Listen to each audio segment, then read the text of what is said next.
afternoon, I'm Ellie and welcome to the ICM Research in Focus podcast series. Today I have with me Emily Lythgoe and Ellie Bunce, both of whom are PhD students in the CRUK Cambridge Institute at the University of Cambridge, and they're going to talk about their research in tumour microenvironments in ovarian cancer. Emily is a PhD student in the Markowitz lab, and Ellie is a PhD student in the Bondic lab. So, hello, ladies. Hi. To start with, please can you both briefly outline your current research focuses? So let's start with Emily. Yeah, sure. I work in ovarian cancer, and there are various types of ovarian cancer, but the subtype that I work on is called high-grade serous ovarian cancer, which is unfortunately the most common and most lethal form of the disease. And it's a disease area where we haven't really seen great improvements in patient outcomes for multiple decades. It's a pretty difficult disease to treat because it's very heterogeneous. And what this means is that there's lots of variety and diversity when we look at the tumours and their molecular features. And then these translate into differences in terms of how they grow and survive and respond to therapy. So I look at basically the extent of this diversity across a patient cohort that I've been working on for my PhD, looking in particular at the DNA and mutations that are changes in the DNA that happen that may be the driving force behind the cancer. And then I also look at this diversity at the level of cell behavior. So considering how those changes in the DNA may then translate into differences in how different cells within the tumor behave and respond to therapy, for instance. Yeah, that's kind of what I'm looking at, studying patient samples and the tumour microenvironment in high-grade serous ovarian cancer. Beautifully explained, and thank you for explaining all those tricky terms in there as well. That's brilliant. And Ellie, over to you. Tell us about your research. Cool. I work as part of RadNet Cambridge, so I'm kind of working within the Radiation Research Network here at Cancer Research UK, which kind of brings together, researchers all the way from preclinical all the way to clinical research, trying to understand kind of radiation response and radiation therapy. So predominantly I work within the preclinical kind of translational area. Essentially, we're kind of using unique types of imaging to be able to better understand treatment response. In our case, the type of imaging that we use allows us to look specifically at the vessels which supply tumours. And this is super important to us because not only is it a kind of a supply of oxygen and nutrients, but it's also where drugs and different treatments are able to access the tumour. So we want to better understand the vessel environment, to understand if we can improve or alter different responses. So in my case, I'm really interested in looking at combination therapies, so radiation therapy and different chemotherapies in combination. And can we understand how the vasculature works better in order to improve these kind of different types of chemo radiation therapy combinations in the preclinical kind of research space. Amazing. And so how do you collaborate together? How do you work together? The way that we collaborate is through the methods that we use. Yeah. So obviously we're both within cancer research, but looking at different aspects of tumour biology. Yeah. So I'm interested in how different cells within the tumour interact with one another and what that looks like, whereas Ellie's more focused on the vasculature, as she was saying. But we both have worked on applying a technology called multiplex immunofluorescence, which is a way to visualize patient samples or whatever research samples we're looking at. So that's something that Ellie and I worked on together to try and build up a panel of markers that we wanted to be able to target and visualize in our different contexts. And then we've pulled that into, in my case, made it into a multi-omics experiment, which means that I'm combining that technology with various other layers of technology, looking at different aspects of the tumour. And Ellie, in my case, I kind of integrate this information with our in vivo imaging data, so allowing us to look at what's going on at the more molecular level, so kind of what cell types might be contributing to the functional response that we might see, let's say in changes in the blood vessel function. So we're trying to kind of integrate on across different levels these types of data. Yeah. So yeah. Wow, amazing. And Emily, can you tell us a bit more about the importance of the study of the tumour microenvironment, particularly in ovarian cancer? Why is it so important to study it? Yeah, so the tumour microenvironment is, you can kind of think of it like a neighbourhood, because the tumour consists not only of the cancer cells, which it might be kind of makes sense to assume it's just cancer cells, but actually we see a whole host of different cells alongside those tumour cells. So some of those cells will naturally be present and are part of your immune system, so maybe helping to fight the tumour, we would hope. But other cells are also non-cancer cells, but they can have various other roles, such as being cells that belong to blood vessels, or cells like stromal cells, which are important in kind of forming a matrix that enables a tumour to grow. So there's a whole different host of cell populations and how they can come together in different ways. There's lots of variation that we see in terms of what cells are present and how they come together. And they form these different kind of micro communities within the tumour microenvironment. And the communication that's taking place in those little communities is then really important, because it will lead to different outcomes in terms of how the tumour grows, how it spreads, how it might respond to therapy.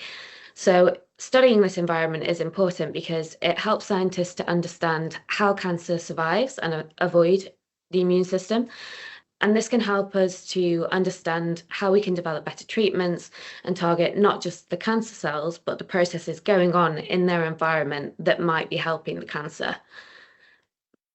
That makes sense. Yeah. So you need to see how they all interdepend on one another. Yeah. And Ellie, then can you tell us more about the tumour microenvironment, or vasculature, I think is the word that you would use. So when you're in imaging, in your head and neck cancer preclinical models that I know that you've been developing. Yeah, of course. So kind of following on from Emily, it's all kind of, focused on this theme of tumour microenvironment, and the vasculature is a part of that plays a really key role. And this is because, as I kind of mentioned earlier, it's facilitating oxygen and nutrient supply to our tumour. So it's delivering these essential components for tumour survival, which is obviously not what we want. But it also, on the other hand, then is giving access to different drugs, which is what we do want. So it's finding this like really specific balance where you're kind of starving the tumour from oxygen and nutrients so it doesn't survive, but you also want to be able to supply these drugs that are super essential for its access. So this is kind of why we're so interested. And in the case of my project, where it's radiation therapy is super dependent on oxygen supply. So if there is a good oxygen supply, radiation therapy is more effective. So we kind of want to basically understand is, can we improve the vascular supply in tumours to an extent where we can improve oxygenation temporarily to be able to support radiation efficacy, rather than supporting the vasculature to improve how the tumour has access and can grow better. So we're trying to find this kind of really specific balance where we can improve our therapies, but not give the tumour more access to oxygen. So we kind of want to be able to balance different drugs. So we're looking at, can we use specific drugs that target the vessels to allow us to improve some of the vessel structure, because tumours often form very chaotic and very poorly made networks. That they're not the same as our kind of like the blood networks you might find in any other organ or tissue in your body. They're very bad. So we want to improve them to the extent to be able to help with our radiation therapy, but not so much that we're supporting tumor growth. So we're really using imaging to kind of understand how can we better time these therapies or use these therapies in combination, and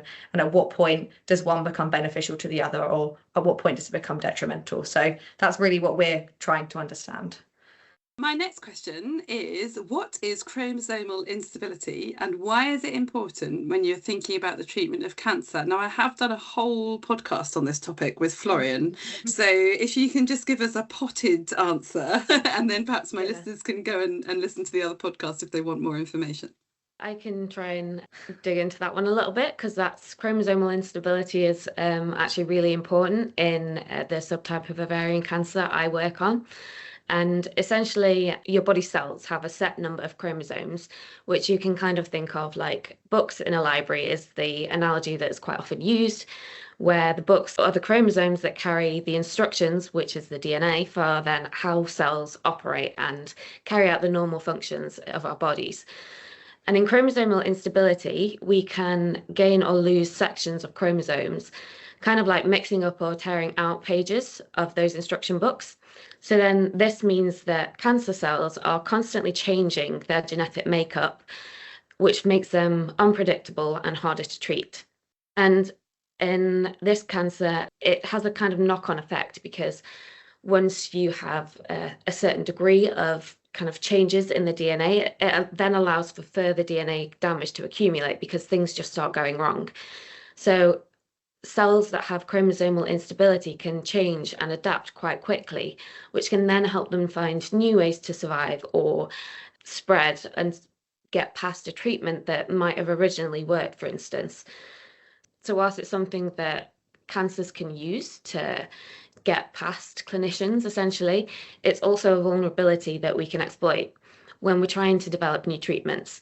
Because if we can identify the changes in terms of chromosomal instability that repeatedly occur in different patients' cancers and what processes they are disrupting, then we can try and develop therapies that might restore that function, for instance. So it's kind of a thing that we can, in understanding more about it, can begin to use it in our armory against cancer. Yeah, brilliant. Okay. And then Ellie, can you tell me what you mean by integrating spatial biology techniques, and how do you use this in your research? Yeah, of course. So kind of as I mentioned, we do a lot of different types of imaging in our group, which obviously happens real time. We use a type of optical imaging, which is basically based on light.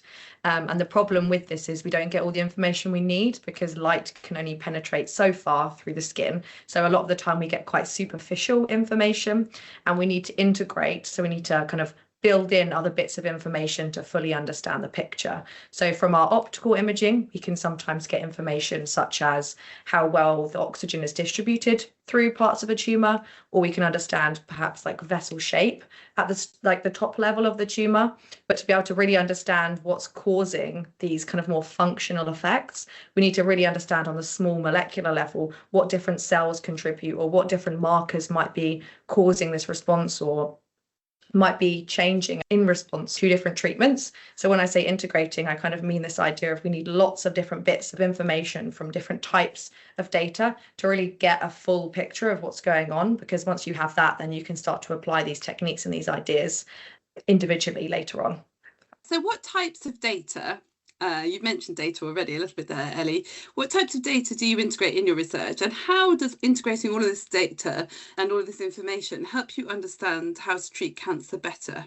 In our case, what we're looking at, as I've kind of briefly touched on, is this idea of the vasculature. So if we can better understand how the vasculature might be changing in response to treatment, or might be directing treatment, this might allow us to better stratify patients into different treatment arms, or it might allow us to guide how we treat different patients in a more personalized manner, because not all patients might respond the same to different things. So we can kind of integrate this idea that, okay, let's say that a patient shows expression of a specific marker that we know that might mean they might not respond as well to a specific therapy. You could put them on a different treatment path, for example. Or if you know a patient might have a certain distribution of oxygen, it might be they might need a different scheme of radiotherapy, or a different treatment style, or a different combination. So really it's just about being able to understand how we can use this information to guide which arm, or which treatment strategies patients might require.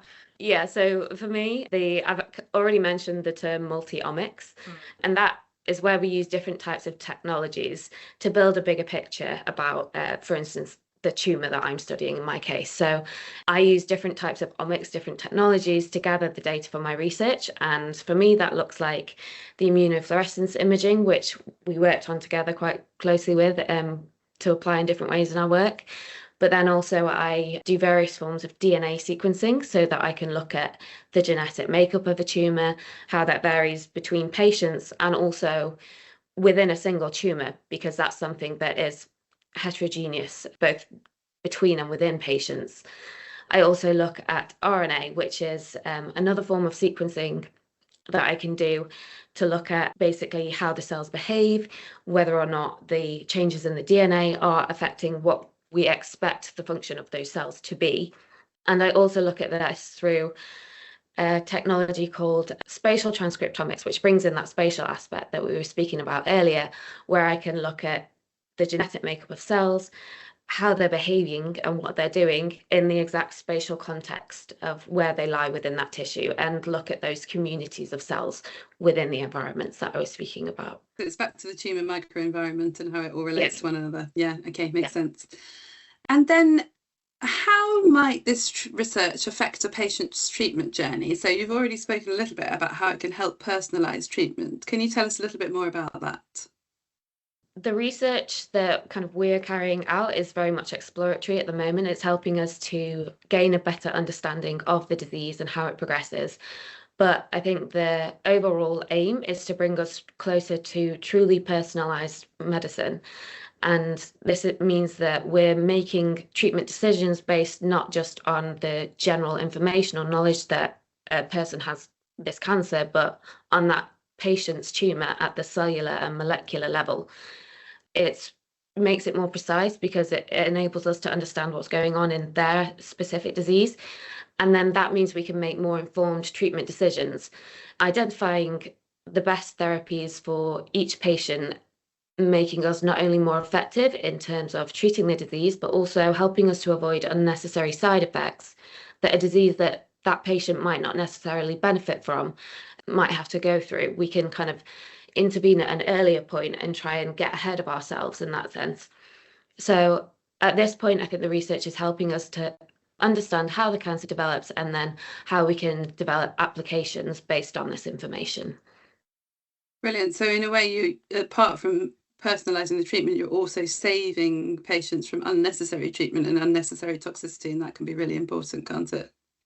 Yeah, definitely. We know that, the current interventions that are used in cancer can be really brutal when it comes to side effects. And that's something that patients can then really struggle with, just in terms of maintaining, keeping themselves on that therapy. So it's all something that we want to tackle, not just the cancer, but the whole patient experience. Yeah, quality of life is like super important. And if you say like, you're not going to get adherence when you have these super extreme kind of toxic effects, which can really, really interrupt a patient's ability on day-to-day life. Yeah, for sure. And then, are your techniques being used in a clinical setting? So we've talked a lot about the research. So are they in a clinical setting yet? And if not, when do you see that happening? Well, I can go first. It's a bit of a yes and no answer, because at the moment for high-grade serous ovarian cancer, we have testing for certain biomarkers in the DNA, which are changes in the DNA that we can act upon based on the research that we've already done. So at the moment, DNA sequencing is a clinically accepted method of assessing patients who will benefit from targeted therapy. In this case, it's they're called PARP inhibitors, or olaparib. And basically, we try and identify patients that have, I'll mention a specific mutation because they might actually be quite well known, because it's the Angelina Jolie mutations, BRCA1 and 2. And alongside other markers, which can then identify those patients who will benefit from that therapy. So there are certain instances where some of the technologies I use are applied in the clinic in this sense. Taking the other technologies that I also work on, so the spatial technologies like immunofluorescence imaging, gene expression studies, studies that look at RNA and cell behavior, they're things that realistically we're not really ever going to get in the clinic, or we're a very long way off that, but they'll help us to make other tests that are much more feasible in a clinical setting. Yeah. So they're kind of the building blocks, as it were, that you need to understand before you can go ahead and make the clinical setting technology. Yeah, I think kind of building on what Emily's saying is just this idea that you need this kind of research to happen at these earlier phases, so that you can kind of understand what biomarkers, what cells, what's really happening. And then obviously these kind of techniques are super, super advanced, and they're super specialist, and trying to apply that in a clinical setting is just, it'd be quite unfeasible, because it's super expensive, super labor intensive, time intensive, and you need a lot of experience to be able to handle these kind of complex bits of equipment. So what we're trying to do is use kind of these spatial biology techniques, integrate them and really understand what's going on, and then be able to say, okay, from this information, we've discovered these one or two things that are really, really key. And it's those one or two things you can then pull into the clinic and say, okay, let's use more techniques that are a bit more widely accessible, say just standard histopathology or immunohistochemistry techniques, which do already exist in clinic and are used already. And then they can just stain for 1 or 2 biomarkers that could then help guide treatment response and personalized therapy. So it's kind of about what can we find in this more complex setting and how can we apply that to then be usable in a clinical setting, which has a bit more limitations. I'd say. Definitely. As well, just to add on to that, I think we are really privileged in the research environment that we're in Cambridge, that we actually have access to these technologies, because as Ellie was saying, they are very expensive, they're very time consuming. A lot of research institutions don't have access to these facilities that enable us to do this work in the research environment. So yeah, it's a whole kind of other flow of work, figuring out how then we translate what we find into stuff that can be applied. But it's definitely something that we're making progress in every day by all the different people that are on the biomedical campus here, working in all the different departments. It's completely cross-disciplinary, and we need kind of everyone. It is a really nice thing about working within this Cancer Institute and on the biomedical campus. Yeah, it's an amazing environment for sort of cross-multidisciplinary ideas and projects to surface, and yeah, brilliant brains all over the place thinking about these problems. It's really good. I mean, ultimately, what impact do you think the research will have on patient outcomes? What's your sort of ultimate end game? Good question. Yeah, essentially, the impact we're aiming for is, as we said, to kind of really to identify those 1 or 2 key things that could eventually lead to work that's translatable into the clinic. That's kind of the real importance of this preclinical/clinical work that we're doing, is being able to understand what can we take into the clinic, what will actually be feasible, what will be usable, how can we guide treatments based on our understanding. So in our case, being able to understand, okay, what different cell types really within the vasculature are really influencing treatment response, what kind of composition of different cell types and components of these regions are really influencing response and driving response, and how can we then begin to manipulate them or target them with different drugs to be able to improve that. So I think that's a really like long-term goal. So what we're doing now is kind of, as you say, these like building blocks to begin to understand what is happening, how are they playing a big role, and kind of what more can we find out about them in order to then see, okay, how does this work in a clinical setting? Because preclinical research is as translational as it can be, but there's still a lot of work that needs to be done, because when you're using things like mouse models or animal models, they're really far removed from sometimes the patient reality of things. So being able to apply them can be really tricky, moving from that preclinical to clinical translation. So that's a real big bridge that needs to kind of be gotten over first before these kind of things can be moved into clinic. Yeah, if that makes sense. So in the context of ovarian cancer, broadly speaking, the end output of this research, which is taking place across lots of different scientists carrying out this work, the end goal is to really improve patient outcomes in terms of our ability to treat the disease, because as I mentioned at the start, it is a disease that hasn't had great improvement in that area in the last years, but I think we're much closer to seeing that progress, because we are beginning to understand this diversity. The diversity has been the big barrier to making a lot of progress in high-grade serous ovarian cancer, versus kind of other diseases such as certain lung cancers or certain types of breast cancer, where we've really seen improvements in certain therapies in recent years. So I think in the context of ovarian, it's kind of helping that to catch up with other cancers where we've really brought it on in terms of precision medicine, and ultimately benefiting the patient. Absolutely. And then do you think that it will eventually become standard of care, some of the techniques that you're developing? And can you use it outside of Cambridge? Because it's all very well doing this all in Cambridge, but obviously we want it to be of benefit to everybody that has cancer.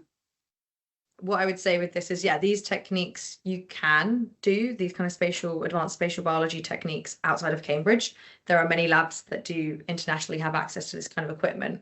But as we briefly touched on, it's very specialized, expensive equipment. So you need to be able to have the funding and the expertise to be able to access these kind of things, which is a massive privilege that we have here, but it's not available everywhere. So I think what's really important is, one, to acknowledge that, but to kind of be aware of the fact that when we're doing this research, we need to be able to make sure that the findings that we take from it can be applied in different settings and can be used where there is limited to access to the specialist equipment, because we want everyone to be able to have access to the best care possible. So we need to really be thinking about, okay, when we get our findings, what can we take away from this? How can we make it so that other people can use this information, but in the context that's available to them? So in the case of the immunofluorescence, multiplex immunofluorescence techniques that we're using, the standard of care equivalent for that would be immunohistochemistry. So can we find 1, 2, 3 biomarkers that could be stained easily on single, biopsy tissue sections that could be used in that clinical setting, or could be used in labs that have access to that kind of equipment, because that's a lot more simpler and easier to be able to use. And it's a lot more time efficient as well, because running these kind of experiments is super time intensive. So by the time it's taken you to run maybe one sample, in our case, it could take 24, 48 hours, and that might not be quick enough in a clinical setting. So it's fine in the preclinical translational space, but in a clinical setting, you need results quicker than that. So I guess it's a yes and no answer. I think using this equipment might not be standard of care in clinic, but being able to utilize some of the information you can get from the research setting and then use it in clinic, I think it is very possible to be able to do that, depending on the contexts that you're looking at, right? Yeah. As well, kind of just generally as scientists, I think we're both kind of the opinion that it's better to try and collaborate with other scientists around the world. And because you do get these kind of pockets of expert specialism in different technologies and areas, the great thing about being, as I mentioned before, like on this particular campus, is that we've got doctors working alongside scientists, working alongside kind of all the different workflows, patients groups being involved, and really driving a lot of progress themselves, which is incredible. And we have that kind of interdisciplinary environment, but also there are other institutes around the world that we collaborate with and kind of seek guidance from, because the information that they have over there and the expertise that they have in another area is only going to benefit us and vice versa. So I think we really try and make the science as sort of translatable to other areas as possible. But at the same time, it's a really important point that if you focus in science generally on kind of just one pocket of one region, you're then biasing the science towards those people, and that's then not representing other populations as well who might not be present in Cambridge, for instance, or the regions that we kind of recruit samples from. So it's a really important point in itself, in that it needs to be as diverse as possible when it comes to the patient population and the people that we're studying. Brilliantly put. So I have only 2 more questions for you now. One really is about your own research, where you see that taking you in the next 5 to 10 years. I'm going to ask the other one as well, because you might want to answer both together, which is, where do you see integrated cancer medicine taking us in the next 5 to 10 years? Emily, you going to go first? Yeah, I can. I think, so for the latter question, where do I see integrated medicine taking us? Essentially, I think it's helping us to sort of expand the set of weapons that we have in our armory to fight cancer, whatever that looks like, towards a longer goal of being able to personalize treatment for every patient. For me personally, where I see the research taking me, I definitely hope to still be researching within that space of precision medicine, most likely with oncology or other disease areas. It is, as a scientist, a fascinating field of work, and something that we know so much more compared to what we did 10 years ago, but we still have so much more to know. And that is then really exciting in terms of thinking what we can do with that knowledge. I hope to be somewhere within that space, carrying on the work that we're doing. Brilliant. And Ellie, what's your goal? So I think I'll answer the latter question first also. So in terms of where we see integrated cancer medicine taking us in the next 5 to 10 years, I think it's super important, the steps that have already been taken, as kind of Emily has already said, but it's so important to be able to integrate all these different bits of data and information to really get a full picture of a patient response and a patient kind of makeup, in a sense, to really understand where they can be stratified and how we can personalize treatment better. Because just understanding from one perspective, just the genetic makeup. That doesn't give you the full picture of the functional makeup, and just having the functional makeup, you kind of also need to understand spatially where all of these changes and what's going on. So we kind of really need to pick different pockets of bits of information to integrate them together to be able to really understand fully what's happening on the individual patient level, to be able to understand how to treat it better, because it's not an all kind of like, it's not a blanket sized approach for everyone. Not one approach to each patient will fit everyone, although you might fit under this one. Okay, you all have head and neck cancer, but there are so many different subtypes within that, and there's so many different molecular adaptations, and there are so many differences between each patient that the generic approach is never going to fit everyone. And if we could get that personalized approach earlier on in the pathway, that would be ideal, because it'd be able to help so many more patients and be able to ensure that they get access to the right treatment at the right point, because not the right thing is right for everyone. So in terms of that, I think the more that we're able to integrate all these different types of really advanced data into one space for one patient is kind of the ideal place to be. But it's a really long way off, because a lot of work is still required to get to that point. But in terms of where I see research taking me in the next 5 to 10 years, similar to Emily, I really hope to still be within this kind of translational clinical space. So I'd really like to move towards more kind of clinical research and being able to translate these findings that we can get in the preclinical sphere and really be able to move them across into the clinic and find out more about why is there such that big gap between preclinical and clinical research, and what's preventing us from taking all these really cool findings that we can get in our research areas, and what's stopping them from being able to be integrated into clinic, and really understanding from a clinical perspective what are the stops in the kind of clinical pipeline that are preventing that. So hopefully also still within oncology research, not exactly sure where, but somewhere. Finish the PhD first. Yeah. Finish the PhD first and then hope the best. Amazing. Well, I feel very safe in your hands, knowing that you are the next generation of brilliant minds in Cambridge taking all of this research forward. So thank you so much, and thank you for making time to have a chat with me about it today.